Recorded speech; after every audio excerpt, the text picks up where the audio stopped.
আসসালামু আলাইকুম deer doctors.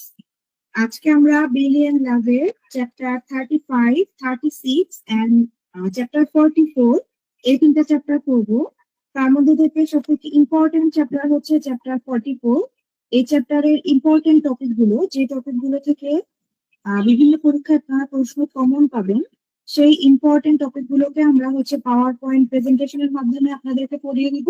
And বাকি টপিক গুলো যেগুলো একটু কম ইম্পর্টেন্ট, সেগুলো হচ্ছে আমরা ব্রিলিয়ান্ট লাভের দাগানো পিডিএফ থেকে আমরা আপনাদেরকে দাগিয়ে দিব। তাহলে আমরা প্রথমে আমাদের ইম্পর্টেন্ট চ্যাপ্টার যেটা চ্যাপ্টার 44 সেটা দিয়ে শুরু করছি। আচ্ছা, প্রথমে আমরা পড়বো হচ্ছে developmental dysplasia of the hip. এটা অনেক ইম্পর্টেন্ট একটা টপিক। আমার সময়ে ফাইনাল প্রফিট এই ডেভেলপমেন্টাল ডিসপ্লাসিয়া অফ হিপ মানে হচ্ছে ডিডিএইচ, এটা শর্ট নোট আসছিল রিটেনে ডিডিএইচ এর শর্ট নোট আসছে। এছাড়াও ধরেন বিভিন্ন পরীক্ষায় এফসিপিএস এমআরসিএস এই ডিডিএইচ থেকে প্রশ্ন আসে যে কতগুলো ক্লিনিক্যাল সাইন সিমটম দেওয়া হয় যে একটা বাচ্চার এই সমস্যা আছে, তাহলে এখন এটা ডায়াগনোসিস কি হবে? Developmental dysplasia of heap. তাহলে এখন জিনিসটা কি সেটা আমরা করি। DDH defines the spectrum of hip instability. তাহলে এটা হিপের ডিজিজ, এন্ড হিপে কি হয়? ইনস্টেবিলিটি, হিপ জয়েন্টের instability ranging from the hip that is in joint but has a shallow dysplastic acetabulum. আচ্ছা, হিপ জয়েন্টটা থাকে এরকম যেখানে অ্যাসেটাবুলার ক্যাভিটি থাকে, তার মধ্যে কি থাকে? এরকম হেড অফ দা ফিমার থাকে। এরকম হচ্ছে আমাদের হিপ জয়েন্ট। এখন হিপ জয়েন্টের এই যে অ্যাসেটাবুলাম, এটা হচ্ছে অ্যাসেটাবুলাম। এই অ্যাসেটাবুলামটা যদি শ্যালো হয়, and dysplastic হয় and may be pushed out, and যদি এই অ্যাসেটাবুলামটা শ্যালো হয় তখন এই হেডটা ঠিকমতো এই অ্যাসেটাবুলামের মধ্যে নিজেকে জায়গা করে নিতে পারবে না, তখন ডেভেলপমেন্টাল ডিসপ্লাসিয়া অফ হিপ। আচ্ছা, আরেকটা হচ্ছে may be pushed out to the dislocated hip that is irreducible. তার মানে হচ্ছে অ্যাসেটাবুলার ক্যাভিটি থেকে এই যে আমাদের হেড অফ দা ফিমার, এটা দূরে সরে গেছে, ঠিক জায়গা মতো নাই। এটাই মানে কি developmental dysplasia of the heap.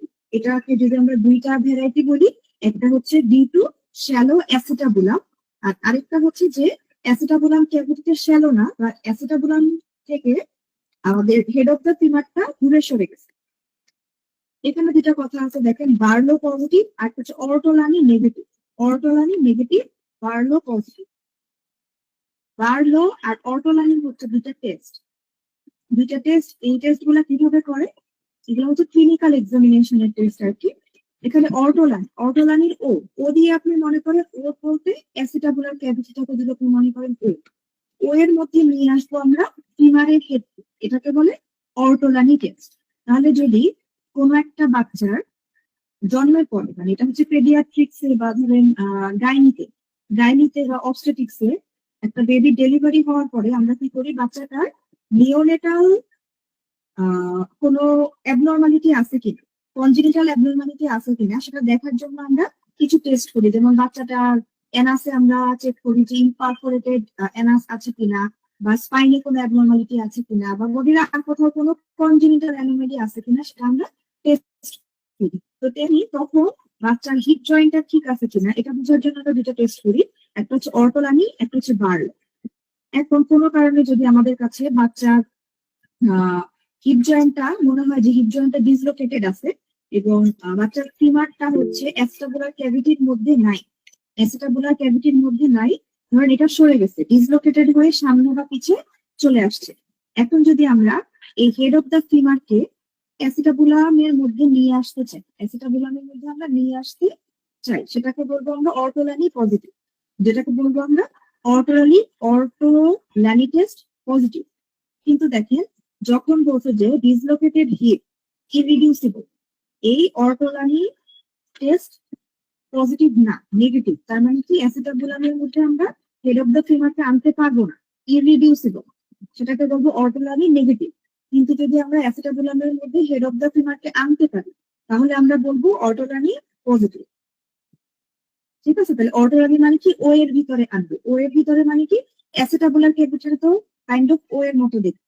তাহলে এই অ্যাসেটাবুলামের মধ্যে যখন আমরা অ্যাসিটাবোলামের মধ্যে যখন আমরা হেড অফ দ্য ফিমারকে আনতে পারবো, তার মানে অটোনমি টেস্টটা পজিটিভ। আরেকটা হচ্ছে বার্লো। বার্লো টেস্ট কি? বার্লো টেস্ট হচ্ছে যে নর্মালি একটা বাচ্চার অ্যাসিটাবোলামের সাথে তো head of the femur attach থাকে, এটা তো একটা জয়েন্ট, এটা তো অ্যাটাচ থাকে। কিন্তু ধরেন এখন আছে বাচ্চার ফিমারটা অ্যাসিটাবোলামের মধ্যে আছে, বাট আমি যদি এই হিপ জয়েন্টটাকে ধরে সামনে বা পিছনে নিয়ে যাই, যদি এই ফিমারটা অ্যাসিটাবোলাম থেকে সরে যায়, ডিসলোকেটেড হয়ে যায়, তাই সেটাকে বলবো বার্লো পজিটিভ। সেটাকে বলবো বার্লো পজিটিভ। কথা হচ্ছে নর্মাল হিপের ক্ষেত্রে বার্লো এবং অটোগামি একটাও পজিটিভ হবে না। কারণ কি? অ্যাসিটাবোলামের সাথে হেড অফ দ্য ফিমারের সুন্দর অ্যাটাচমেন্ট থাকবে, এটা নড়ে যাবে না। কিন্তু যখন এটা নড়ে যাবে তখনই সেটাকে আমরা বলবো ডিসলোকেশন অফ দ্য হিপ। তার মানে অ্যাসিটাবোলাম থেকে যখন আমরা হেড অফ দ্য ফিমারকে সরাই ফেলতে চাইবো, যদি এটা আমরা পারি, তার মানে বার্লো পজিটিভ। আর যদি হ্যালো, কিছু বলছেন ভাইয়া?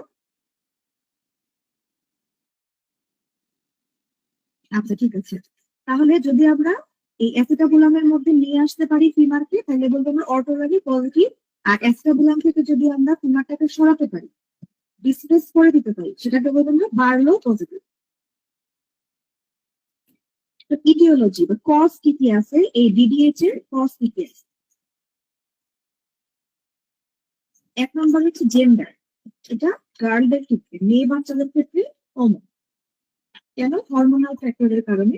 এই হরমোনাল ফ্যাক্টরের কারণে কি হয়? টেম্পোরারি জয়েন্টটা ল্যাক্সিটি হয়, পেরিপার্টাম পিরিয়ডে, তার মানে জন্মের ঠিক পরে পরে মেয়ে বাচ্চাদের ক্ষেত্রে হরমোনাল ফ্যাক্টরের কারণে কি হবে? টেম্পোরারি জয়েন্ট ল্যাক্সিটি থাকবে। তারপর আসে ব্রিচ প্রেজেন্টেশন। ব্রিচ বেবিদের ক্ষেত্রে কি হয়? তাদের বাটক অ্যান্ড লিম্ব, লোয়ার লিম্ব থাকে হচ্ছে নিচের দিকে, সার্ভিক্সের দিকে, আর ইউটেরাসের ফান্ডাসের দিকে বা উপরের দিকে থাকে হচ্ছে হেড, যেটা হচ্ছে নর্মাল পজিশনের থেকে উল্টা পজিশনে থাকে ব্রিচ বেবিরা। এখন এই ব্রিচ বেবিদের ক্ষেত্রে এক্সটেন্ডেড ব্রিচ পজিশন, এক্সটেন্ডেড ব্রিচ বেবিদের ক্ষেত্রে কি হবে? এই ডিডিএইচ এর এটা একটা রিস্ক ফ্যাক্টর। এক্সটেন্ডেড ব্রিচ বেবিদের ক্ষেত্রে ডিডিএইচ বেশি হবে।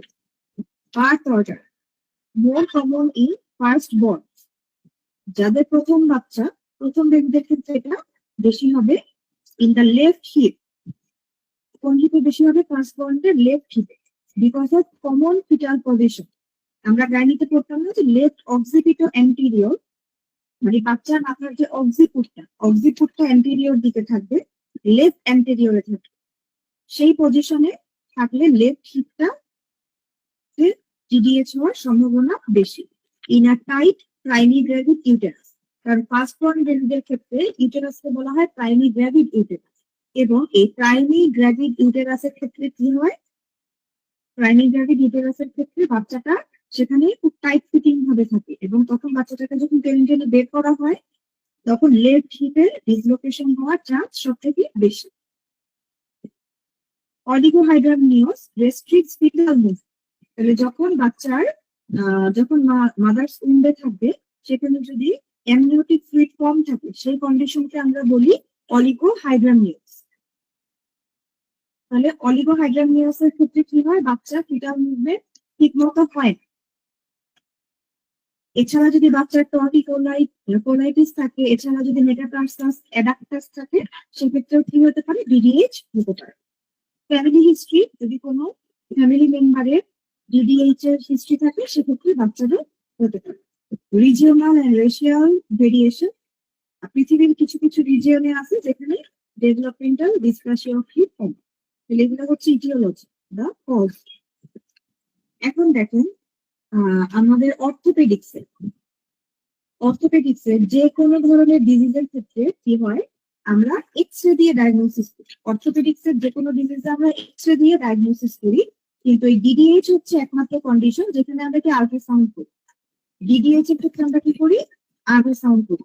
তো এসবিএ তে এফসিপিএস পার্ট 1 পরীক্ষায় যে এসবিএ আসে, বা এমআরসিএস পার্ট এ পরীক্ষায় যে এসবিএ আসে, এসবিএ তে এই প্রশ্নটা খুব কম, যে ডিডিএইচ এর একটা সিনারিও দিয়ে বলবে যে এই বাচ্চাটার একটা ডায়াগনোসিস কোন রেডিওলজিক্যাল ইমেজিং দিয়ে করবে, এক্সরে নাকি আল্ট্রাসাউন্ড নাকি সিটি স্ক্যান নাকি এমআরআই। সেক্ষেত্রে আমাদের অ্যান্সার হবে আল্ট্রাসোনোগ্রাফি।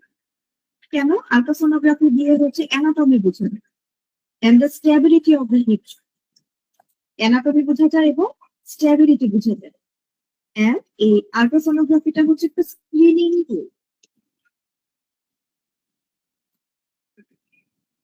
এটা হচ্ছে একটা screening tool universally or selectively for at risk patient.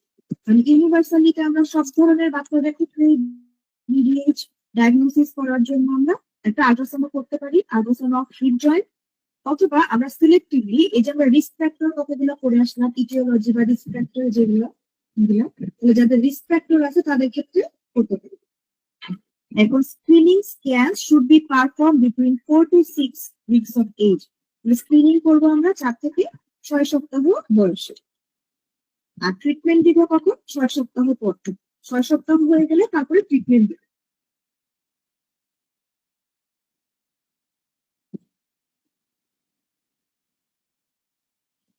এখন বলতেছে সোনোগ্রাফির যে অ্যাপিয়ারেন্সটা আছে, সোনোগ্রাফিতে আমরা যা পাবো ডেভেলপমেন্টাল ডিসপ্লাসিয়া অফ হিপের, এটা হচ্ছে বাচ্চাটার বয়স বাড়ার সাথে সাথে ঠিক হয়ে যেতে পারে।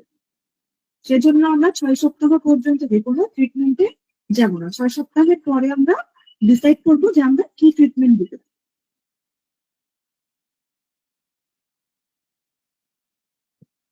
এরপর আসি ডিডিএইচ এর আর্লি ম্যানেজমেন্ট।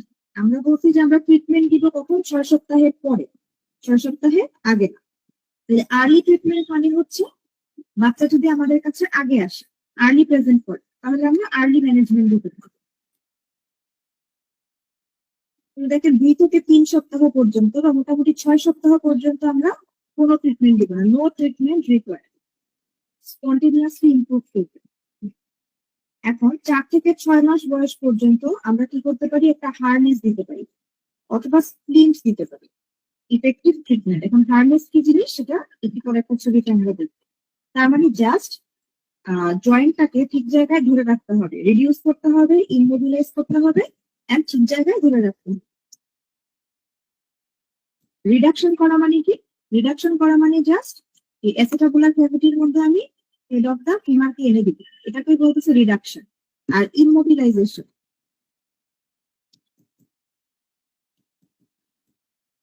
ইমোবিলাইজেশন মানে হচ্ছে এখন আমি ফিক্স করে এখানে রিডিউস করে নিয়ে আসলাম, and এটাকে আমি নড়াচড়া করতে দিই না, কিছু একটা জিনিস দিয়ে বেঁধে ফিক্স করে রাখি, হচ্ছে immobilisation. In older babies close reduction করতে হবে। For close treatment open surgical reduction. আগে আমরা ওপেন করবো না, সার্জারি করে কাটাকাটি করবো না, আগে আমরা কি করবো? আগে আমরা ক্লোজ ট্রিটমেন্ট করবো। কি দিয়ে? হারনেস অথবা স্প্লিন্ট দিয়ে। যদি হারনেস অথবা স্প্লিন্ট দিয়ে কাজ না হয় তখন আমরা ওপেন করবো, তখন আমরা সার্জিক্যাল অপশনে যাই।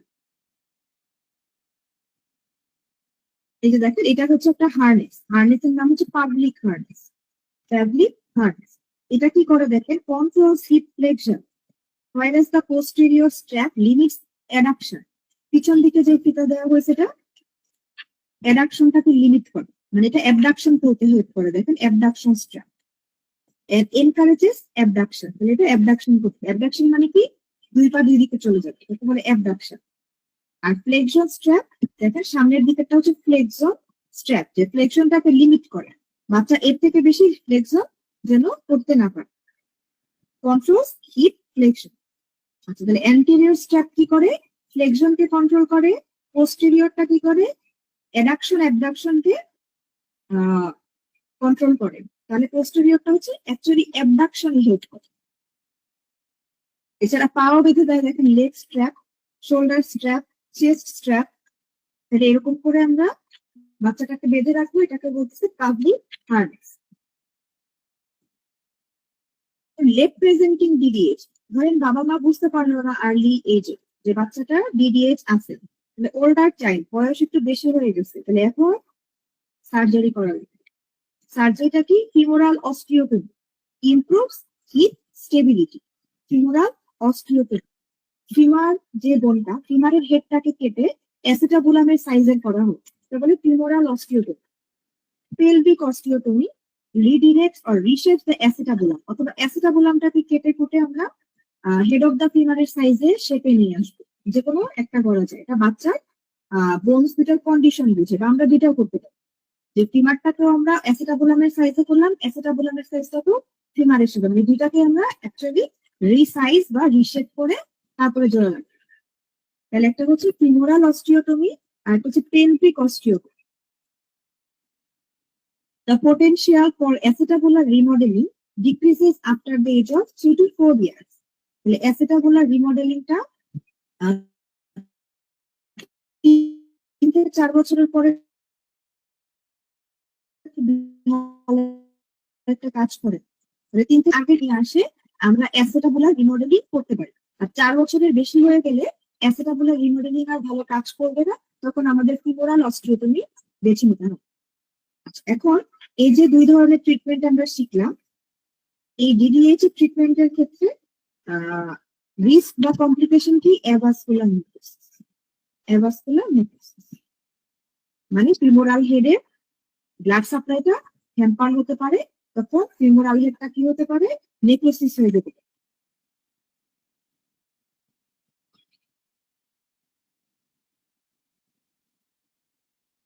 এরপরের টপিক হচ্ছে পার্কিস ডিজিজ। এটা অনেক ইম্পর্টেন্ট একটা টপিক।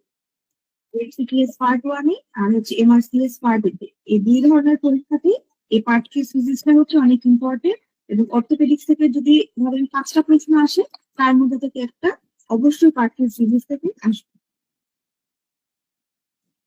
এটার আরেকটা নাম হচ্ছে লেগ কাল্ভ পার্কিস ডিজিজ। এটা একটা রেয়ার কন্ডিশন। এখানে কি হয়? এভিএন হয়, অ্যাভাসকুলার নেক্রোসিস। Avascular necrosis. কার অ্যাভাসকুলার নেক্রোসিস হয়? ফিমার, ফিমারের এপিফাইসিসের, প্রক্সিমাল ফিমোরাল এপিফাইসিসের অ্যাভাসকুলার নেক্রোসিস হয়, যেটা মেইনলি বয়দের ক্ষেত্রে বেশি। আমরা একটু আগে পড়লাম ডিডিএইচ বেশি হয় গার্ল, আর এখানে পড়তেছি পার্কিস ডিজিজ বেশি হয় বয়দের ক্ষেত্রে। এজ কত? 4 to 7 ইয়ার্স, 4 থেকে 7 বছর, মানে স্কুল গোয়িং বাচ্চাদের ক্ষেত্রে পার্কিস ডিজিজ বেশি হয়। 10% ডেভেলপ বাইল্যাটারাল ডিজিজ। 10% বাচ্চারা ডেভেলপ করবে 2 পায়ে এভিএন হবে। এটার ইটিওলজি বা কজ অ্যাকচুয়ালি ক্লিয়ার না, কিন্তু কিছু রিস্ক ফ্যাক্টর আছে, যেমন socio economic deprivation, passive smoking, এগুলা রিস্ক ফ্যাক্টর বা ফ্যাক্টর হিসেবে কাজ করে। Other causes of femoral head avascular necrosis must be consider. এখন যখন একটা বাচ্চারা আমরা পার্কিস ডিজিজ পেলাম, তখন আমরা অ্যাভাসকুলার নেক্রোসিসের বাকি কজগুলোকে সার্চ করব। পার্টিকুলারলি যে যদি বাইল্যাটারাল পার্কিস ডিজিজ পাই, bilateral avascular necrosis of femoral epiphysis যদি আমরা পাই, তখন আমরা অ্যাভাসকুলার নেক্রোসিসের বাকি কারণগুলো খুঁজব। বাকি কারণগুলো কি আছে? অ্যাভাসকুলার নেক্রোসিসের, ফিমোরাল হেডের অ্যাভাসকুলার নেক্রোসিসের কারণ হচ্ছে স্টেরয়েড। যদি ধরেন বাচ্চা কোনো ইনফ্লামেটরি, ধরেন নেফ্রোটিক সিনড্রোম, নেফ্রোটিক সিনড্রোম নাকি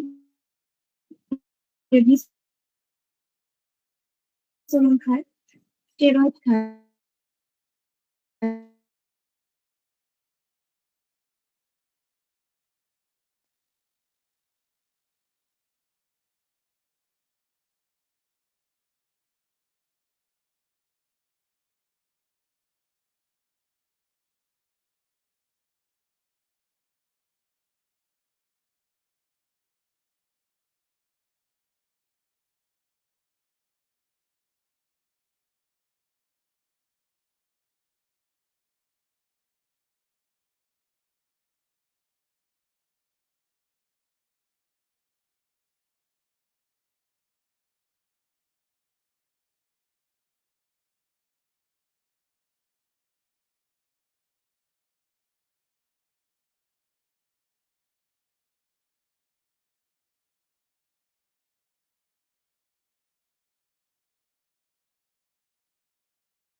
ওকে, তাহলে আমরা এখান থেকে শুরু করি। স্ক্রিনটা তো দেখা যাচ্ছে নাকি?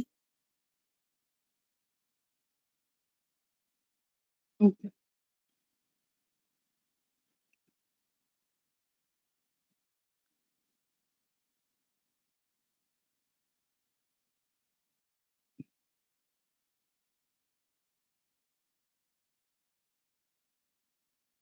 আচ্ছা তাহলে অ্যাভাসকুলার নেক্রোসিসের কজ কি কি আছে?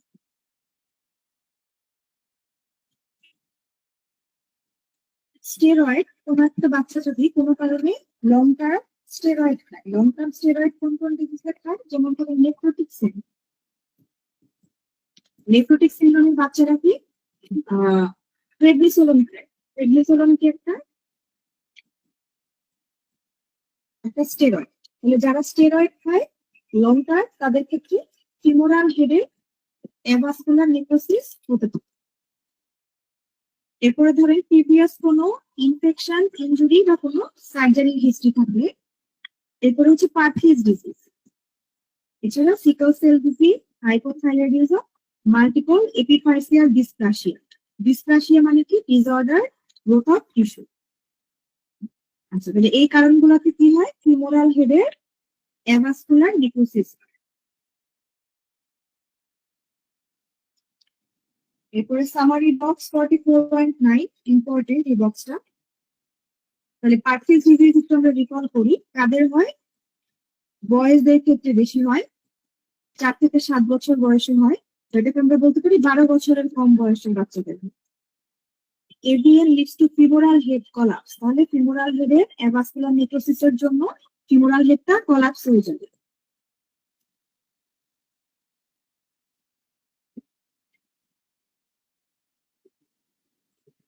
The prognosis is better in younger children, বাচ্চার বয়স যত কম হবে প্রগনোসিস তত ভালো হবে। এখন ম্যানেজমেন্টটা কি? ম্যানেজমেন্টটা হচ্ছে আমাদের মেইনটেইনিং ফিমোরাল হেড স্ফেরিসিটি। ফিমোরাল হেডের যে একটা স্ফেরিক্যাল শেপ, সেটাকে আমাদের মেনটেন করতে হবে। ট্রিটমেন্ট হতে পারে নন সার্জিক্যাল, যেখানে আমরা to maximize range of the movement. Non surgical treatment হতে পারে যে কনজারভেটিভ সার্জারি করবে। আর এছাড়া সার্জারি করা যায় containment or late for salvage. Early for containment and late for salvage, তার মানে আর্লি স্টেজে যখন বাচ্চা আমাদের কাছে আসবে, যেটা হিপ জয়েন্টে পেইন হচ্ছে, সে হাঁটতে পারছে না, তখন আমরা সার্জারি করে এটা কারেকশন করতে পারি। অথবা লেটের ক্ষেত্রে আমরা কি করতে পারি, মানে যখন লেট স্টেজে আসবে বাচ্চা, অলরেডি তার ফিমোরাল হেডের একটা অংশ হচ্ছে গিয়ে নেক্রোসিস হয়ে কলাপস হয়ে গেছে ফিমোরাল হেড, সেক্ষেত্রে আমরা তার হিপটাকে স্যালভেজ করার জন্য, তার লিম্বটাকে বাঁচানোর জন্য সার্জারি করি।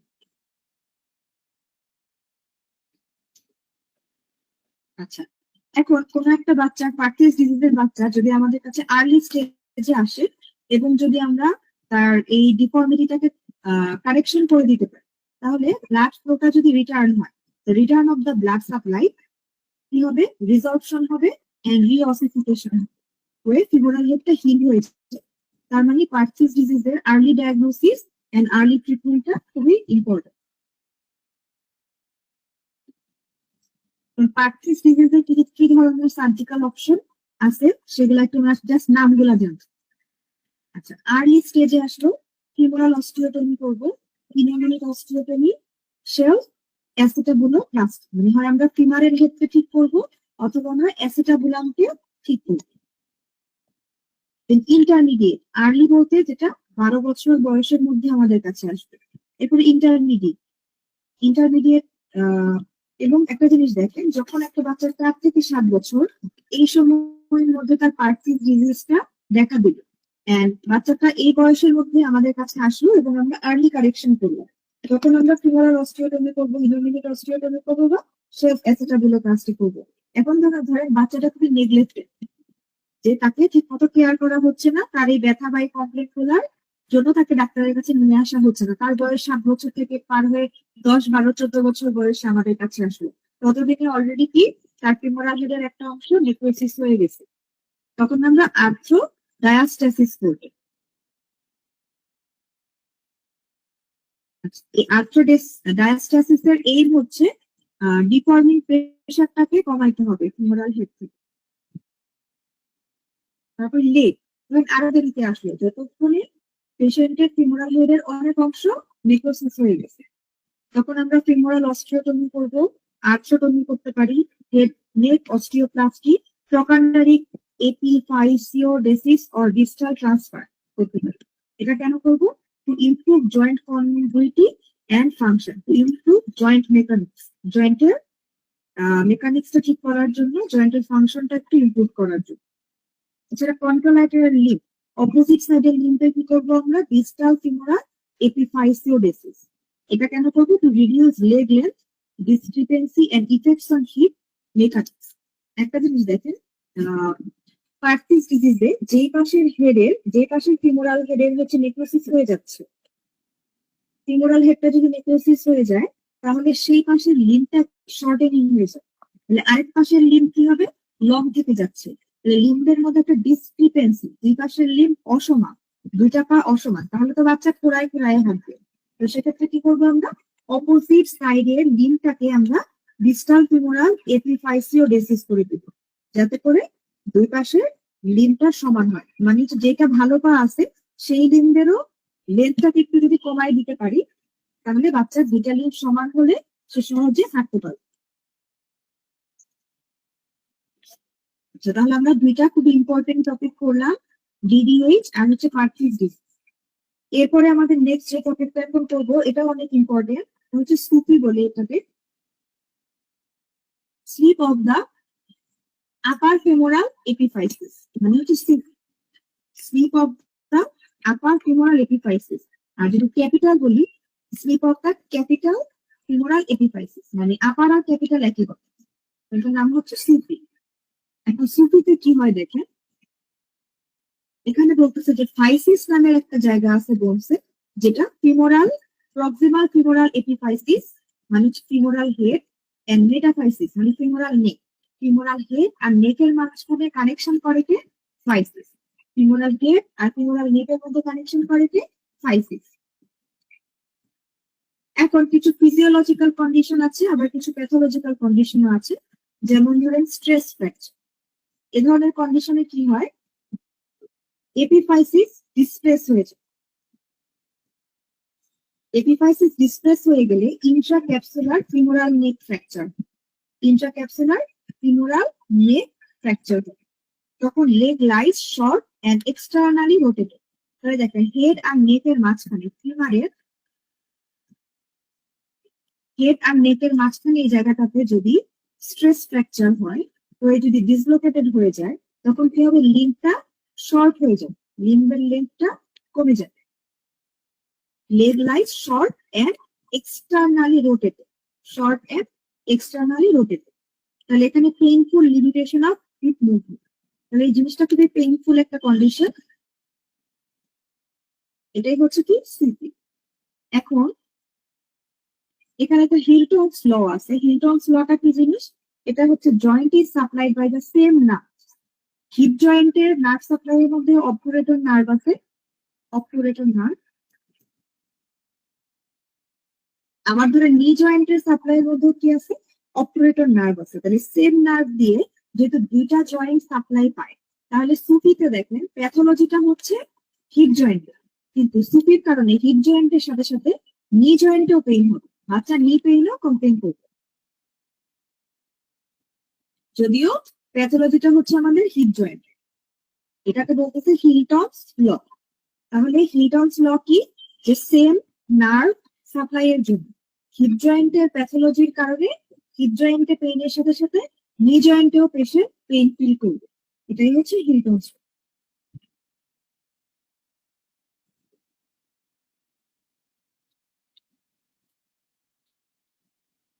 আচ্ছা, তাহলে সুফি কাদের ক্ষেত্রে হয়?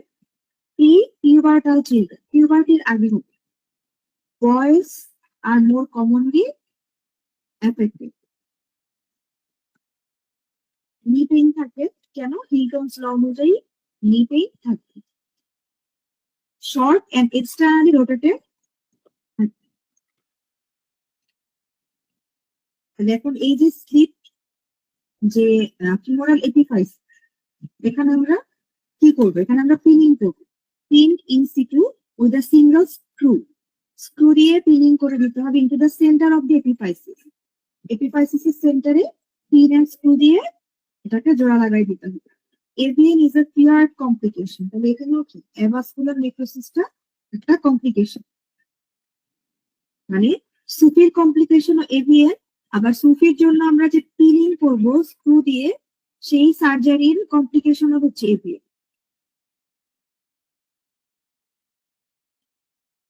এরপর আসে ক্লাব ফুট। ক্লাব ফুটটা হচ্ছে মাল্টিপ্ল্যানার ডিফর্মিটি, মানে অনেকগুলো প্লেনে ডিফর্মিটি থাকে। হাইন্ড ফুটে হয় হচ্ছে ইকুইনাস এন্ড ভেরাস, মিড ফুটে হয় হচ্ছে অ্যাডাক্টাস, এন্ড ফোর ফুটে হয় হচ্ছে ক্যাভাস। এটাকে বলতেছে ক্লাব ফুট। মানে হচ্ছে বাচ্চার পাটা হচ্ছে ইনভার্টেড থাকবে এন্ড মিডিয়ালি রোটেটেড থাকবে। এটার ইনসিডেন্সটা দেখেন, প্রায় 1000-এর মধ্যে 6টা বাচ্চার ক্লাব ফুট থাকতে পারে, মোর কমন ইন বয়েজ, আর একটা ফ্যামিলি হিস্ট্রি থাকবে। মেইনলি এটা ইডিওপ্যাথিক, এর কোনো নির্দিষ্ট কারণ নেই, কিন্তু নিউরোমাসকুলার কজও থাকতে পারে, যেমন স্পাইনা বাইফিডা এন্ড আর্থ্রোগ্রাইপোসিস। তাহলে আর্থ্রোগ্রাইপোসিস যাদের থাকবে, স্পাইনা বাইফিডা যাদের থাকবে, তাদের ক্ষেত্রে কি ক্লাব ফুটের রিস্ক থাকে। এখন এই ক্লাব ফুটের সিভিয়ারিটি দেখার জন্য পিরামিডা ডিমেগ্লিও নামে কিছু স্কোরিং সিস্টেম ইউজ করে, জাস্ট নামটা চাইলে মনে রাখতে পারেন, এটা পরীক্ষায় আসবে। ট্রিটমেন্ট কি? ট্রিটমেন্ট বলতেছে Ponseti method of serial casting. Serially casting মানে একটানা দিয়ে রাখবো না, আমরা কাস্ট দিব, কিছুদিন পরে খুলবো, আবার কাস্ট দিব, আবার কিছুদিন পরে খুলবো, এরকম সিরিয়াল কাস্টিং। পনসিটি মেথডে সিরিয়াল কাস্টিং দিব, এটা 95% সাকসেসফুল একটা মেথড। ফর্মাল সার্জিক্যাল রিলিজ করবো না, যাতে আমরা সার্জারিতে যাব না, আমরা কনজারভেটিভ ট্রিটমেন্ট দিব, এর নাম হচ্ছে পনসিটিভ মেথড। চাইলে আমরা কি করতে পারি, এটা অপারেশন করে সব বোনস গুলো খুলে টুলে ঠিকঠাক মতো জায়গা মতো লাগাই দিতে পারি, কিন্তু এটাকে আমরা অ্যাভয়েড করবো। Avoiding formal surgical release, surgery করবো না আমরা, এই সিরিয়াল কাস্টিং দিলে 95% বাচ্চার ক্ষেত্রে এই জিনিসটা কারেকশন হয়ে যাবে। তাহলে এখানে ধরছে CAVE, কেভ, সিটা হচ্ছে correction of the apparent forefoot, cavus, কেভাসটাকে কারেকশন করবো বা ইলিভেশন অফ দ্য ফার্স্ট রে, মানে ফার্স্ট যে টো এটাকে ইলিভেশন করতে হবে। দেন এটা বলতেছে গ্রাজুয়াল ফোরফুট অ্যাবডাকশন, অ্যাডাকশন হয়ে থাকে, ফুটগুলা অ্যাডাকশন হয়ে থাকে বা মিডিয়াল দিকে চলে আসে, তো এটাকে অ্যাবডাকশন করতে হবে 60 ডিগ্রি অ্যাঙ্গেল। এরপরে correction of the hind foot varus, hind ফুটের ভেরাসটাকে কারেকশন করতে হবে। দেন ইতে হচ্ছে correction of the hind foot equinus. আচ্ছা, তাহলে এই 4টা স্টেপে এটা কারেকশন আমরা করব। তারপরে আমরা অ্যাকিলিস টেন্ডনটাকেও ঠিক করতে পারি, পারকিউটেনিয়াস অ্যাকিলিস টেনোটোম, এটা হচ্ছে ট্রিটমেন্টের খুব ইম্পর্টেন্ট একটা পার্ট, কারণ এই অ্যাকিলিস টেন্ডনটা যদি শর্ট থাকে তাহলে এটাকে লং করতে হবে। এখন যদি পনসিটি মেথড, এই যে এই সিরিয়ালে 4টা জিনিস মিলে হচ্ছে পনসিটি মেথড, এখন এই পনসিটি মেথডটা হচ্ছে যদি ফেল করে তখন আমরা সার্জিক্যাল রিলিজ করব, তখন আমরা পোস্টেরিয়র, মিডিয়াল, প্ল্যান্টার, ল্যাটারাল সব সারফেসের জিনিসগুলোকে ঠিক করব, and results in a stiffer foot than one treated conservative foot. কিন্তু যখন আমরা সার্জিক্যালি রিলিজ করব তখন ফুট কি হবে, খুবই স্টিফ হবে। বাট যদি আমরা এই পনসিটি মেথডে কারেকশন করার চেষ্টা করি কনজারভেটিভ, সেক্ষেত্রে বাচ্চার পাটা স্টিফ হবে না, ফ্লেক্সিবল হবে এবং সে ভালোভাবে হাঁটতে পারবে। তারপরে আসি আমরা হচ্ছে স্কোলিওসিস। স্কোলিওসিস হচ্ছে spinal deformity in 3 planes. 3 planes কি অ্যান্টেরিয়র, পোস্টেরিয়র এন্ড ল্যাটারাল, 3টা প্লেনে স্পাইনে ডিফর্মিটি থাকবে। Lateral curvature is most obvious deformity, lateral কার্ভেচারটা হচ্ছে কমনলি এফেক্টেড হয়। কারণ ধরুন একটা মানুষের স্পাইন এরকম সোজা থাকার কথা, যদি কোনো কারণে স্পাইনটা এরকম বাঁকা থাকে, ল্যাটারাল কার্ভেচারে ডিফর্মিটি, এটা হচ্ছে স্কোলিওসিস। এই যে আপনার আমাদের স্পাইন কি সোজা, যখন আমরা সোজা হয়ে বসতেছি, যদি আমাদের স্পাইনটা এরকম বাঁকা থাকতো তাহলে আমরা বাঁকা হয়ে বসতাম, যার জন্য আমাদের অনেক ধরনের সমস্যা ফেস করতে হতো, আমাদের শ্বাসকষ্ট হইতে পারতো, আমাদের অ্যাবডোমেনের আর থোরাক্সের ভিতরে বাকি ভিসেরা গুলাও কি কম্প্রেস হতে পারতো, বা বিভিন্ন নার্ভের উপরে স্পাইনের আশেপাশে যত নার্ভ আছে এই নার্ভ গুলাতে কম্প্রেশন করবে। নার্ভ গুলাতে কম্প্রেশন করলে নার্ভ গুলা বডির যে যে জায়গাতে সাপ্লাই দেয় সেই জায়গাগুলোতে সাইন সিমটমস দেখা দিবে। এখন এ ধরনের পেশেন্ট যখন ফরওয়ার্ড দিকে ফ্লেকশন করে তখন রিব অ্যাসিমেট্রির কারণে একটা রিব হাম্প দেখা যায়। এখন একটা ছবিতে আমরা দেখবো। আচ্ছা, এখন স্কোলিওসিস এর ক্লাসিফিকেশন যদি 10 বছরের আগে দেখা যায় তাহলে আর্লি অনসেট, অ্যাডোলেসেন্ট মানে 11 থেকে 18 বছর, আর অ্যাডাল্ট মানে হচ্ছে এক ম্যাচিউরিটি, মানে 18 বছরের পরে হলে adult.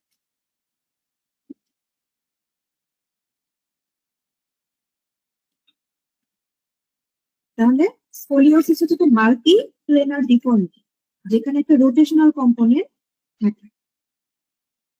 Aetiology may be congenital underlying bony malformation, তাহলে বোনের ম্যালফরমেশন হলে স্কোলিওসিস হয়।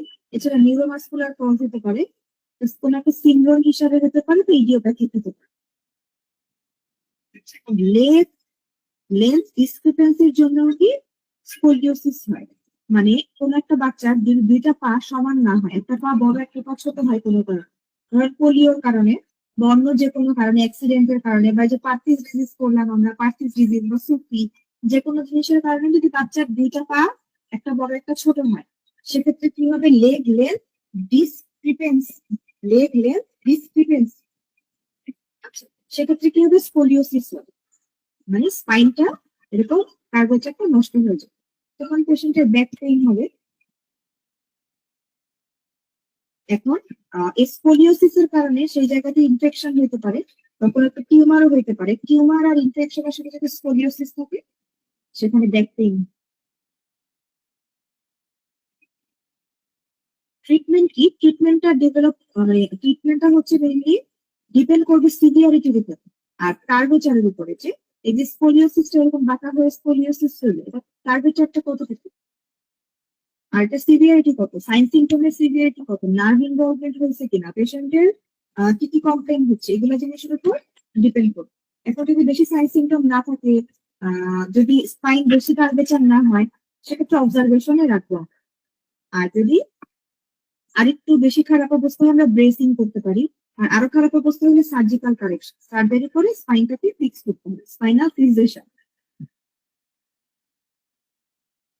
এটা দেখেন ছবি, কিন্তু স্পাইনটা সোজা থাকার কথা ছিল, কিন্তু দেখেন স্পাইনটা বাঁকা। এটা একটা এপি ভিউ এর রেডিওগ্রাফ, এখানে ল্যাটারাল দিকে কার্ভেচারটা নষ্ট হয়েছে।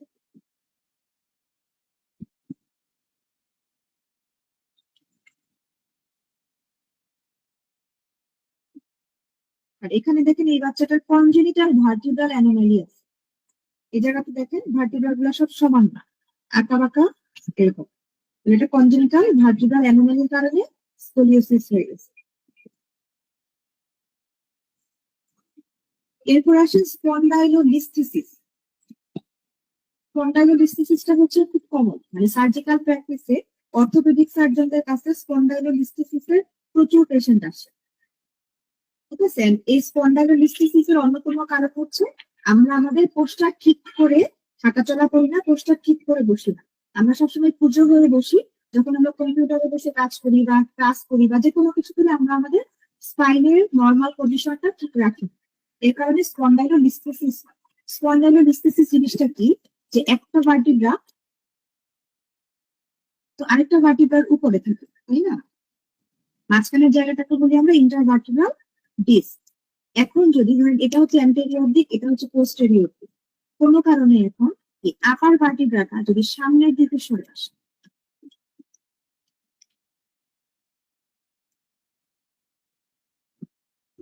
আপার ভার্টিব্রাটা সামনের দিকে সরে গেল, এটা অ্যান্টেরিয়র এটা পোস্টেরিয়র, আপার ভার্টিব্রাটা সামনের দিকে সরে আসে,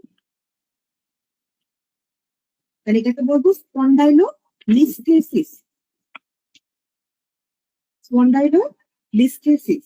ওকে, এখানে ডিফেক্টটা অ্যাকচুয়ালি কোথায়? পার্স ইন্টারকুলারিস ইন দা ভার্টিব্রা, দুটা ভার্টিব্রার মাঝখানের যে জায়গাটা সেখানে সমস্যা হয়। 6 টাইপস কনজেনিটাল এন্ড ট্রমাটিক সহ মোট 6টা টাইপের স্পন্ডাইলোলিস্থেসিস আছে। তাহলে এটার ডেফিনেশন হচ্ছে আপার পার্টিটা যখন স্লিপ ফরওয়ার্ড হয়ে লোয়ারটা থেকে সামনে চলে আসে, এটাকে বলতেছি আমরা স্পন্ডাইলোলিস্থেসিস। এখন যদি এটা সামনে যেতে যেতে একদম বিচ্ছিন্ন হয়ে যায়, লোয়ারটা থেকে এটার অ্যাটাচমেন্ট একেবারে বিচ্ছিন্ন হয়ে যায়, সেটাকে বলা হয় স্পন্ডাইলপ্টোসিস। স্পন্ডাইলপ্টোসিস এটা গ্রেডিং করা হয় হচ্ছে কত পার্সেন্ট স্লিপ হলো তার উপর ডিপেন্ড করে। যদি মাইল্ড স্লিপ হয় তাহলে এটা অ্যাসিম্পটোমেটিক থাকে এন্ড রিকোয়ার নো ট্রিটমেন্ট, সেক্ষেত্রে কোনো ট্রিটমেন্টেরই দরকার হয়, ফিজিওথেরাপি দেওয়া হয়, ড্রেসিং দেওয়া হয় বা সার্জারি করা যেতে পারে। কিন্তু যদি অ্যাসিম্পটোমেটিক হয় তাহলে কোনো ট্রিটমেন্ট দিব না, দিলে বড় জোর ফিজিওথেরাপি পর্যন্ত দিতে পারি। যদি অ্যাসিম্পটোমেটিক না হয়ে মাইল্ড হয় তখন আমরা ড্রেসিং দিতে পারি, যদি আরেকটু বেশি কমপ্লেন হয় সেক্ষেত্রে আমরা সার্জারিতে যেতে পারি।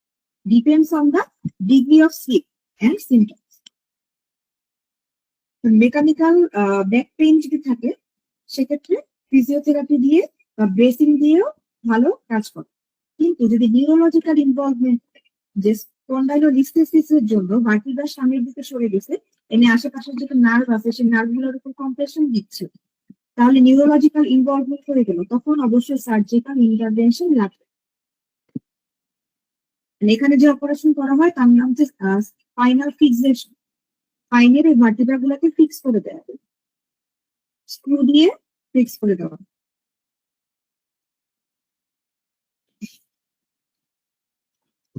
ক্লাসিফিকেশনটা according to severity of the slip. 0 গ্রেডে কোনো স্লিপ নেই, কিন্তু গ্রেড 1 এ হচ্ছে 25% কম, গ্রেড 2 তে হচ্ছে 26 থেকে 50%, গ্রেড 3 তে হচ্ছে 51 থেকে 75%, গ্রেড 4 এ 75% এর বেশি। আর দেখেন 100% এর বেশি, মানে আপার ভার্টিব্রাটা সামনে যেতে যেতে একেবারে বিচ্ছিন্ন হয়ে গেল, এটাকে বলছে স্পন্ডাইলপ্টোসিস। কমপ্লিট ট্রান্সলেশন, কমপ্লিটলি সামনে চলে গেছে, এটাকে বলে স্পন্ডাইলপ্টোসিস। এই টার্ম গুলোর মধ্যে আমাদেরকে পার্থক্য বুঝতে হবে যে স্পন্ডাইলোলিস্থেসিস কি জিনিস।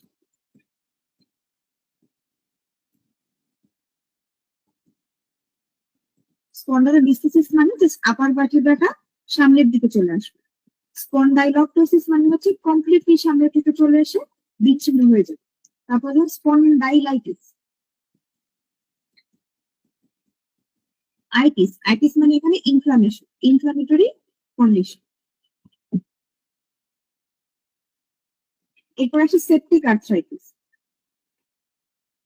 নিওনেট আর ইমিউনো কম্প্রোমাইজদের মধ্যে এটা কমনলি হয়। যেহেতু সেপটিক এবং আর্থ্রাইটিস মানে ইনফ্লামেশন আছে, সেপটিক মানে ইনফেকশন আছে, এখানে ইনফেকশন আছে,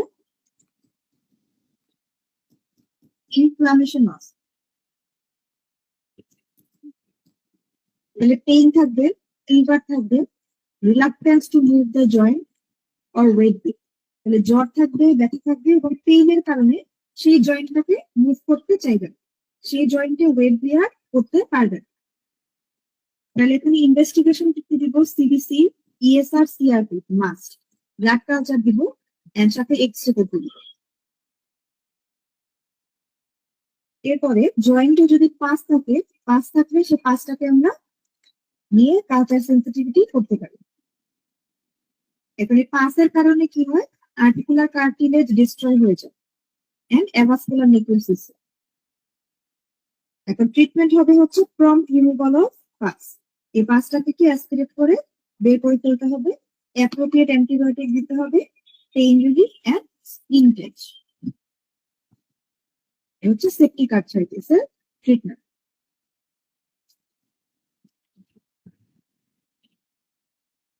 আচ্ছা, এইটুকু ছিল হচ্ছে আমাদের চ্যাপ্টার 44।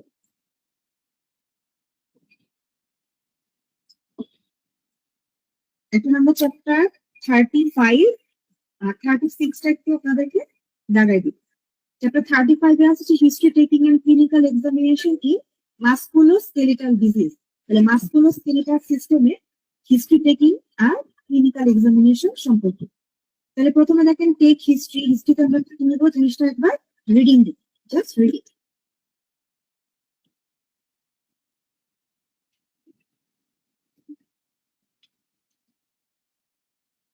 ওকে, তাহলে এই বক্সটা ইম্পর্টেন্ট, ট্রু ফলস এটা আসতে পারে। কি কি হিস্ট্রি নেবো? ড্রাগ হিস্ট্রি, ফ্যামিলি হিস্ট্রি একবার রিডিং দিলেই পারবে, এটা ডিটেলস বলতেছি। এরপরে দেখি মাস্কুলোস্কেলেটাল সিস্টেমের এক্সামিনেশনের সময় আমরা 3টা পয়েন্ট দিয়ে বলি বুকফুল অ্যান্ড বুক। যেমন অন্য কোনো সিস্টেম রেসপিরেটরি বা সিবিএসই কি থাকে, ইন্সপেকশন, পালপেশন, পারকাশন, অস্কালপেশন, কিন্তু মাস্কুলোস্কেলেটাল সিস্টেমে 3টা জিনিস দেখবো আমরা লুক ফিল। লুকের মধ্যে কি কি দেখি আমরা? গেট দেখি, ফোকাসড ইন্সপেকশন দেখি।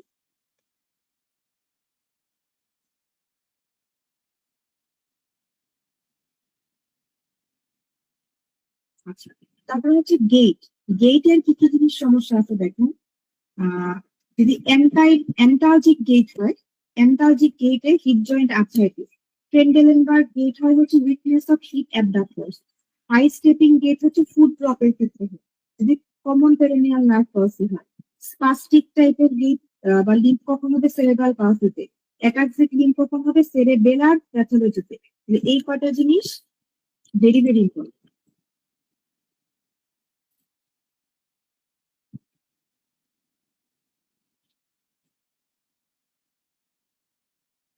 আচ্ছা, তো এই কয়টা পয়েন্টটা একবার দেখবেন, এগুলো একটু কম ইম্পর্টেন্ট, কিন্তু এই নিচের বক্সের জিনিসগুলো বেশি ইম্পর্টেন্ট। এই বক্সটা একটু পড়বেন।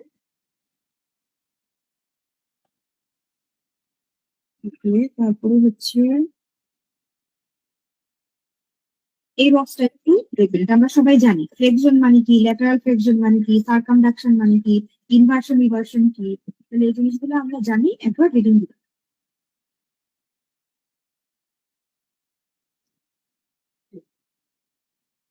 আচ্ছা, এটা হচ্ছে ভেরি ভেরি ইম্পর্টেন্ট। মাসেল পাওয়ারের হচ্ছে দেখেন নর্মাল পাওয়ার। একটা পেশেন্ট আপনি বললেন বাবা আপনার পা উঠান, পা নামান, ডানে নেন বায়ে নেন, করতে পারবে, তার মানে নর্মাল পাওয়ার।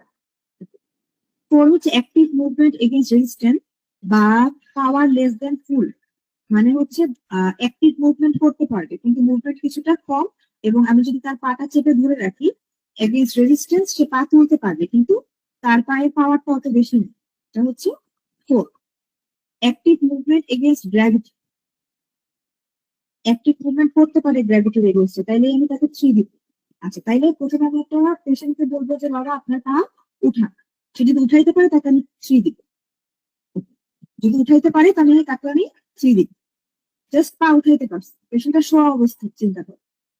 এরপর আমি তার পায়ের উপরে আমার 2 হাত দিয়ে তার 2 পাকে চেপে ধরি, চেপে ধরে বলবো বাবা এবার আপনার পা উঠান। এখন যদি সে খুব জোরে সোরে উঠাইতে পারে আমার হাতকে ধাক্কা মেরে, তাহলে আমি তাকে 5 দিতে পারবো, তাহলে আমি তাকে 5 দিতে পারবো। বাট সে আমার হাতকে ধাক্কা দিতে পারতেছে, বাট পাওয়ারটা নর্মাল না, একদম আমার হাতকে ধাক্কা মেরে সরাই দিতে পারতেছে না, সেক্ষেত্রে আমি তাকে 4 দিব। তাহলে আমরা এখানে এক্সামিনেশনটা এভাবে করবো যে বাবা আপনার পাটা উঠান, যদি সে পা উঠাইতে পারে তাহলে তাকে আমি 3 দিব। এরপর আমি তার 2 পা চেপে ধরবো, যদি আমার হাতের রেজিস্ট্যান্সের এগেনস্টে সে খুব সুন্দর মতো পা সরাই ফেলতে পারে, আমার হাতকে সরাই দিতে পারে, তখন আমি বলবো নর্মাল পাওয়ার 5 দিব।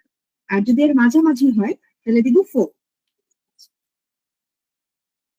দেন 2 দিব আমি যে অ্যাক্টিভ মুভমেন্ট ডানে বায়ে সরাতে পারে কিন্তু গ্র্যাভিটির এগেনস্টে পা উঠাইতে পারে না, তাহলে আমি 2 দিব। এখন গ্র্যাভিটির এগেনস্টে উঠাইতে পারে না, ডান বায়েও সরাইতে পারে না, শুধুমাত্র তার পায়ের আঙ্গুল গুলাকে একটু ফ্লিকারিং মুভমেন্ট করতে পারে, 1 দিব। আর কোনো মুভমেন্ট করতে পারে না, আমি তাকে 0 দিব। এটা হচ্ছে মাসেল পাওয়ারের গ্রেডিং। তারপরে এই জিনিসটা ইম্পর্টেন্ট যে আহ, কোন রুট ভ্যালু বা কোন স্পাইনাল লেভেল থেকে কোন জায়গায় সেন্সেশন যাচ্ছে। C5 হচ্ছে ল্যাটারাল আপার আর্ম। ল্যাটারাল আপার আর্মে কি আছে? ডেলটয়েড মাসেল আছে, এখানে আমরা বাইসেপস এর রিফ্লেক্স দেখি। C6 এর কি? ল্যাটারাল ফোরআর্ম, এখানে wrist extension, motor function, brachioradialis. তারপরে মিডল ফিঙ্গার, মিডল ফিঙ্গার হচ্ছে এখানে মোটর হচ্ছে ট্রাইসেপস, সেন্সেশন হচ্ছে গিয়ে মিডল ফিঙ্গারে দেয় C7, কিন্তু C7 এর মোটর ফাংশন কোথায়? ট্রাইসেপস এ। এখানে আমরা ট্রাইসেপস এর রিফ্লেক্স দেখি, মানে কোন লেভেলটা অ্যাকচুয়ালি কোন জায়গায় সেন্সরি সাপ্লাই দেয়, কোন জায়গায় মোটর সাপ্লাই দেয়, এই বক্সটা ইম্পর্টেন্ট। S2 থেকে S4, S2 3 4 এই জায়গাটা পেরিঅ্যানাল রিজিয়ন, এবং এখানে মোটর সাপ্লাই দেয় হচ্ছে ব্লাডার এন্ড ফুটকে। এই বক্সটা তাহলে ভালো করে করতে হবে, ভেরি ভেরি।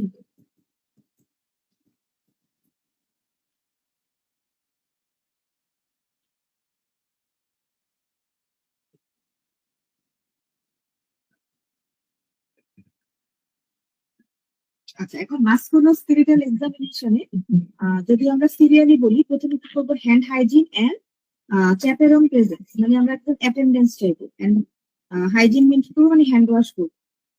দেন হচ্ছে introduce yourself and put the patient at ease, আমি পেশেন্টের কাছে প্রথমে নিজের পরিচয় দিব, পেশেন্টের পরিচয় জানতে চাইবো, পেশেন্টের সাথে কথা বলে পেশেন্টকে একটু কমফোর্টেবল ফিল করাবো। এরপরে বলবো পেশেন্টকে যে আপনি হাঁটেন, সে হাঁটবে, হাঁটলে আমি তার গেট দেখবো। এরপরে লুক ফিল মুভ, 3টা পয়েন্ট কমপ্লিট করে দেন স্পেশাল কোনো টেস্ট করতে পারি, নিউরোলজিক্যাল এক্সামিনেশন করতে পারি, পাস দেখতে পারি। এই হচ্ছে মাস্কুলোস্কেলেটাল এক্সামিনেশনের স্টেপ গুলো।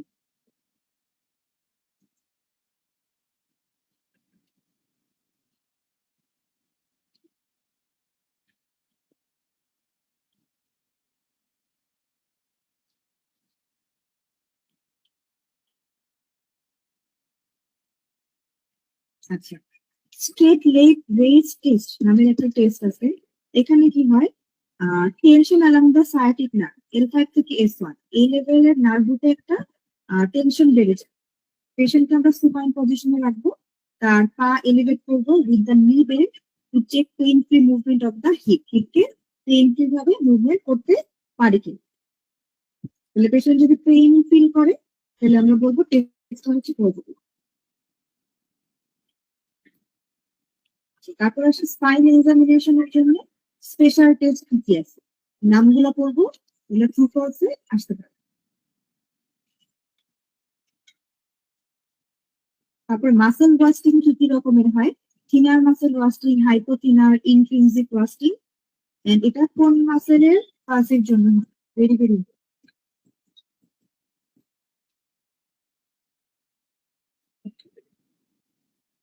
আচ্ছা, তারপরে আসি যে আমাদের হ্যান্ডের কোন জয়েন্টের ডিফর্মিটির জন্য কি হয়। ডিস্টাল ইন্টারফেরেঞ্জিয়াল জয়েন্টের জন্য হয় হ্যাভার্ডেন নোড হয়, সেখানে হ্যাভার্ডেন নোড হয় অস্টিওআর্থ্রাইটিসে। আবার অস্টিওআর্থ্রাইটিসে প্রক্সিমাল ইন্টারফেরেঞ্জিয়াল জয়েন্টে পচার্স নোড পাওয়া যায়। রিউমাটয়েডে মেটাকার্পোফেরেঞ্জিয়াল জয়েন্ট, প্রক্সিমাল ইন্টারফেরেঞ্জিয়াল জয়েন্ট, ডিস্টাল ইন্টারফেরেঞ্জিয়াল জয়েন্টে কি হয়, বার্টনিয়ার ডিফর্মিটি হয়। দেন রিউমাটয়েড আর্থ্রাইটিসে সোয়ান ডিফর্মিটি আছে, জেড ডিফর্মিটি মধ্যে ইন্টারফেরেঞ্জিয়াল জয়েন্টস। আচ্ছা, তারপরে আলনার ডিপ রিউমাটয়েড আর্থ্রাইটিস কোন ডিজিজে কি নামের ডিফর্মিটি হয়, কোন অ্যানাটমিক্যাল সাইটে হয়, এটা একটু দেখতে হবে। আচ্ছা, তারপরে sensory distribution of the nerve supply of the hand, এগুলো মেনলি হচ্ছে অ্যানাটমি পড়া। আচ্ছা, তাহলে আলনার নার্ভ কোথায় সেন্সরি ডিস্ট্রিবিউশন দেয়, little finger and ulnar half of the ring finger.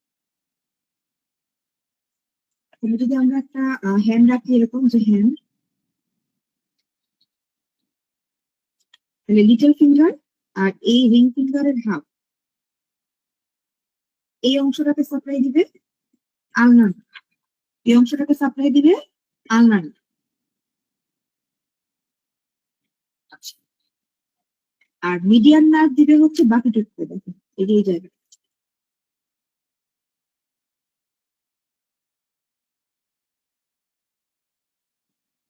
এই জায়গাগুলো বাকি 3.5 আঙ্গুলকে দিবে হচ্ছে মিডিয়ান নার্ভ। এটা হচ্ছে কি আমাদের আহ পামার সার্ফেসের কথা বলতেছে, পামা না সরি প্লান্টার সার্ফেস, মানে হচ্ছে হাতের তালুর কথা বলতেছে। আর রেডিয়াল নার্ভ হবে হচ্ছে base of the thumb and dorsum of the hand, dorsal surface of the হ্যান্ডের আর বেস অফ দ্য থাম দিবে হচ্ছে, বেস অফ দ্য থাম বলতে অ্যাকচুয়ালি অ্যানাটমিক্যাল স্ন্যাপ বক্স কে বুঝাচ্ছে, অ্যানাটমিক্যাল স্ন্যাপ বক্স, সেখানে সাপ্লাই দিবে রেডিয়াল নার্ভ, আর হাতের ডরসাল সার্ফেসে পুরোটাকে দিবে রেডিয়াল। এই জিনিসটাও ভেরি ভেরি।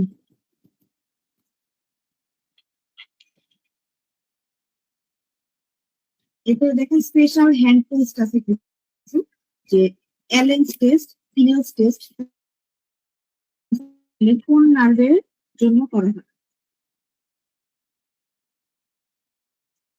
রেডিয়াল আর আলনার আর্টারির আর্কেডের মধ্যে, রেডিয়াল আর্টারির মধ্যে কোনো ব্লক আছে নাকি আলনার আর্টারির মধ্যে কোনো ব্লক আছে, সেটা বোঝার জন্য অ্যালেন্স টেস্ট করা হয়।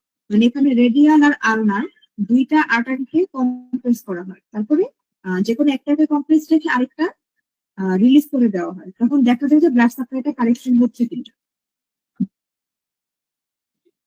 টিনেলস টেস্ট করা হয় compression of the peripheral nerve, আর প্যালেন টেস্ট করা হয় compression of the medial nerve দেখার জন্য। ফ্রমের সাইন করা হয় হচ্ছে আলনার নার্ভের জন্য। তাহলে কোনটা কোন নার্ভের জন্য করা হয় সেই জিনিসগুলো একটু দেখতে হবে। এগুলো মেনলি হচ্ছে অ্যানাটমিক করা, এখানে জাস্ট একবার করে দেখতে কোনটা কোন নার্ভের জন্য।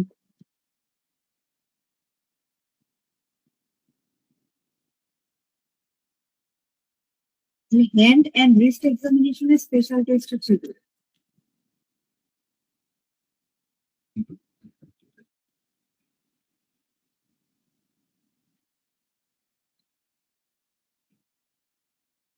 তো এই জায়গাটা ইম্পর্টেন্ট যে ক্যারিং অ্যাঙ্গেল, ক্যারিং অ্যাঙ্গেল কি, এটা হচ্ছে ফিজিওলজিক্যাল ভ্যালুস।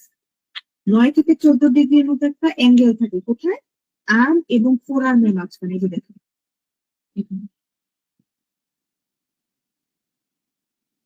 আর্ম আর ফোর আর্মের মাঝখানে একটা অ্যাঙ্গেল আছে, এটা হচ্ছে ক্যারিং।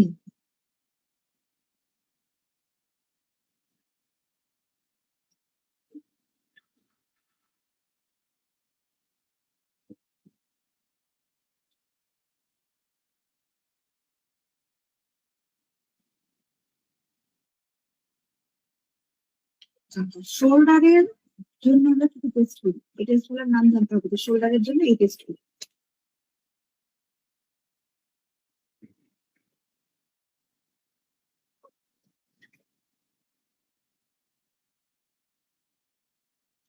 তারপর স্পেশাল টেস্টের মধ্যে আছে হচ্ছে ট্রেন্ডেলেনবার্গ টেস্ট।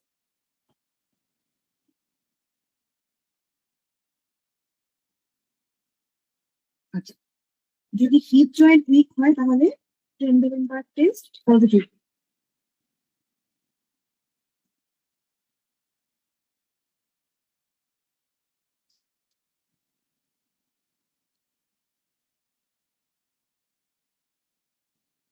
তারপরে দেখেন হিপ এক্সামিনেশনের জন্য স্পেশাল টেস্ট কি কি আছে, নামগুলো মনে রাখলে হবে।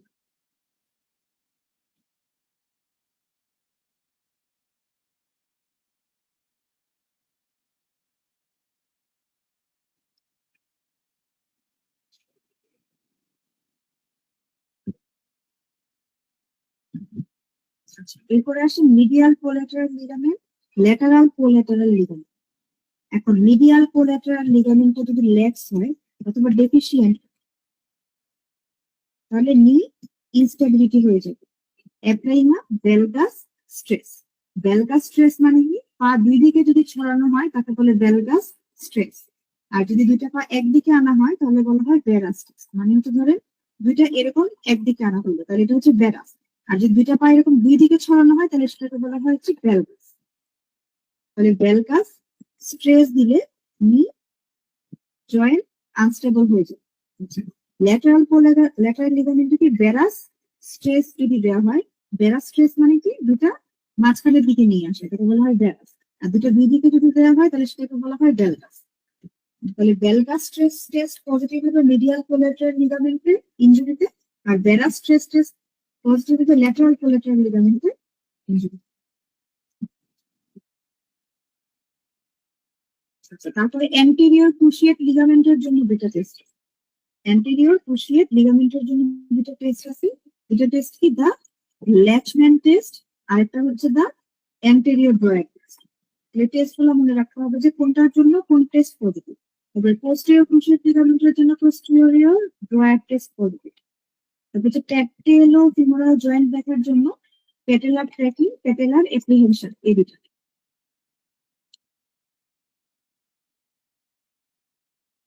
নি জয়েন্টের এক্সামিনেশনের জন্য স্পেশাল টেস্ট হচ্ছে নামগুলো।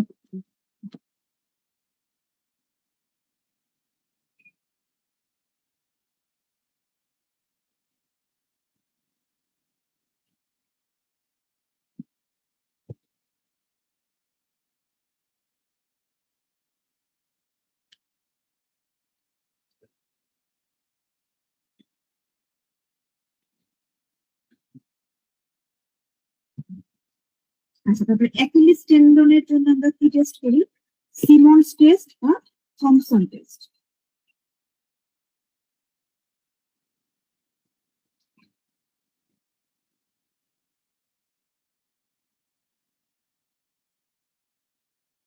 তাহলে এনকেল এন্ড ফুড এক্সামিনেশনের জন্য কি কি স্পেশাল টেস্ট আছে এটা করতে হবে।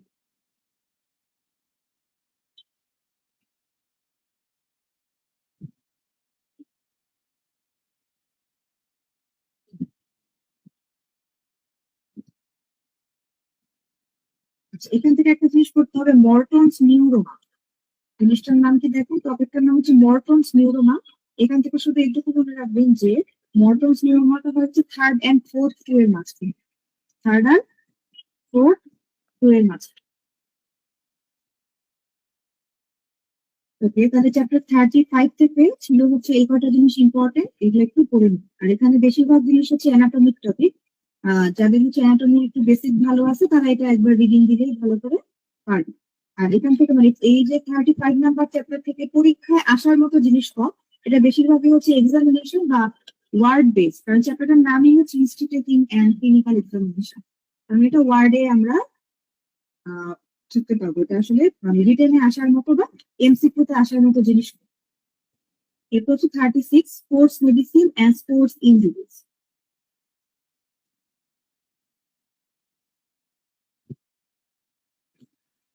এখানে দেখেন shoulder instability and rotator cuff tear.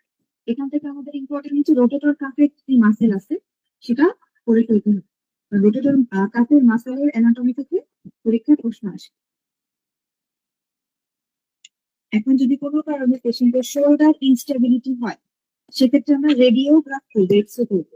X-ray করে কি দেখবো, লিনোভিউমেরাল deduction include two anterior posterior brachy or scapular wide axillary or velplu view, কি কি ভিউ এর এক্সরে করা যায় শোল্ডার ইনস্টেবিলিটি দেখার জন্য।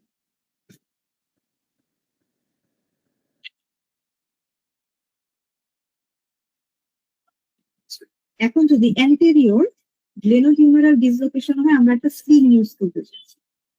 আর যদি এর থেকে বেশি সমস্যা হয়, পেশেন্টের বয়স যদি ইয়াঙ্গার হয় এন্ড এই শোল্ডার ইনস্টেবিলিটির জন্য পেশেন্ট যদি ঠিক মতো কাজ করতে না পারে, অ্যাক্টিভিটি প্রোফাইল, দেন প্যাথোলজি যদি কোনো পাওয়া যায় ইমেজিং এ, তাহলে আমরা সার্জারিতে যাব।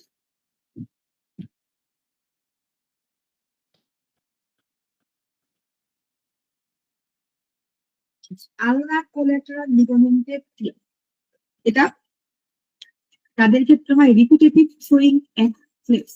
ধরেন যারা ক্রিকেটে যারা বোলিং করে, ধরেন সাকিব আল হাসান, উনি যে বোলিং করেন এটার জন্য কি রিপিটেটিভ থ্রোয়িং, বারবার করে উনি বলটাকে থ্রো করেন, তখন তার আলনার কোলাটেরাল লিগামেন্টে টিয়ার হতে পারে। এখানে একটা অ্যাকিউট একটা পপ সাউন্ড হবে, মিডিয়াল এলবো পেইন হবে, tightness and decrease throwing velocity. এখানে আমরা একটা ডাইনামিক আল্ট্রাসাউন্ড অথবা এমআরআই করবো, সেখানে আমরা এই ইউসিএল এর লোকেশনটা দেখতে পারবো, তাহলে প্যাথোলজিটা বুঝতে পারবো। ফার্স্ট লাইন ট্রিটমেন্ট হচ্ছে কনজারভেটিভ এন্ড থ্রোয়িংটা বন্ধ রাখতে হবে। তারপরে স্ট্রাকচার রিহ্যাবিলিটেশন মানে ফিজিওথেরাপি। আর সার্জিক্যাল ট্রিটমেন্ট দিব কখন, গোল্ড স্ট্যান্ডার্ড। এই সার্জিক্যাল ট্রিটমেন্টটা হচ্ছে ইউসিএল রিকনস্ট্রাকশন, যেটা হচ্ছে গোল্ড স্ট্যান্ডার্ড ট্রিটমেন্ট। এটা হচ্ছে লিগামেন্ট রিপেয়ার করবো with internal brace.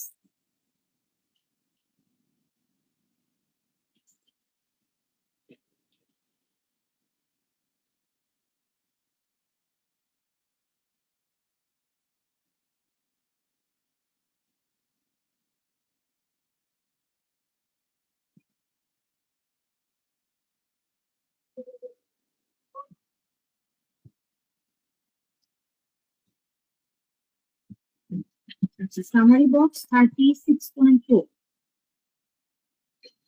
ACL rupture. এটা অনেক কমন, এটা কাদের হয়, ফুটবলারদের, ফুটবলারদের হয়, এবং এটা বাংলাদেশেও অনেক হয়। এবং যখন আপনি আপনার অর্থোপেডিক্স ওয়ার্ডে এসিএল ইঞ্জুরি একটা পেশেন্টকে পাবেন, তাকে আপনি অবশ্যই হিস্ট্রি নেবেন যে আপনি কি ফুটবল খেলেন, দেখবেন উনি বলবে যে উনি একজন ফুটবল প্লেয়ার। ফুটবল খেলতে গেলে কি হয়, এসিএল রাপচার। যখন এই এসিএল বা অ্যান্টেরিয়র ক্রুশিয়েট লিগামেন্টটা রাপচার হয়, তখন একটা ক্রপিং একটা সাউন্ড হয়, ক্র্যাকিং একটা সাউন্ড হয়। এন্ড এই সাউন্ডটা হওয়ার পরে ডিফিউশন হয়, সেখানে ফ্লুইড জমা হয়, এন্ড পেশেন্টের সেই জয়েন্টটা ইনস্টেবল, নি জয়েন্টের ইনস্টেবিলিটি তৈরি হয়। আচ্ছা, এখন আমরা এখানে এক্সরে করবো, যেখানে AP lateral view and Merchant view, তিনটা ভিউ দেখবো। এমআরআই ও করতে পারি বেটার ইভালুয়েট করার জন্য। এখন এসিএল ইঞ্জিনিয়ার কি কনজারভেটিভলি ম্যানেজ করা যায় অ্যাক্টিভিটি মডিফিকেশন এন্ড বেসিং। কিন্তু সার্জারিটা হচ্ছে কি গোল্ড স্ট্যান্ডার্ড। সার্জারি কি করি আমরা? এসিএল রিকনস্ট্রাকশন করি।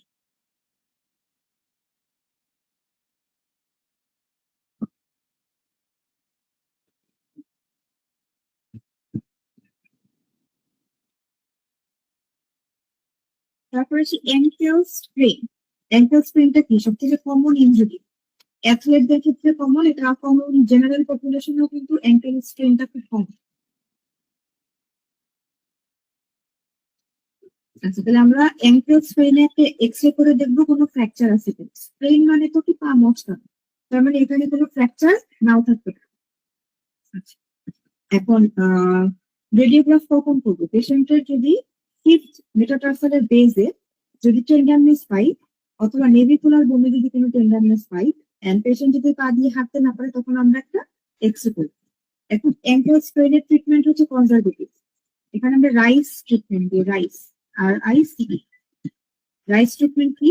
রাইস ট্রিটমেন্ট হচ্ছে ব্রেস্ট, আইস কম্প্রেশন, দেন হচ্ছে elevation. Ice compression and elevation. এখন যদি কারো রিকারেন্ট অ্যাঙ্কেল স্প্রেন হয়, কনজারভেটিভ ট্রিটমেন্ট দিয়ে ভালো না হয়, তখন আমরা সার্জারি করতে পারি।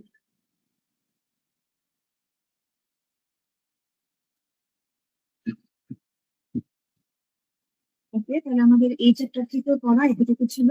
আর বাকি অংশগুলো চাইলে আপনাদের যদি আরো বেটার ইন্টারেস্ট থাকে একবার রিডিং দিতে পারে, জাস্ট জানার জন্য। কিন্তু বাকি যে অংশগুলো আছে পেজের পর পেজ লেখা, এখান থেকে আসলে এত কিছু প্রশ্ন পরীক্ষায় আসে না।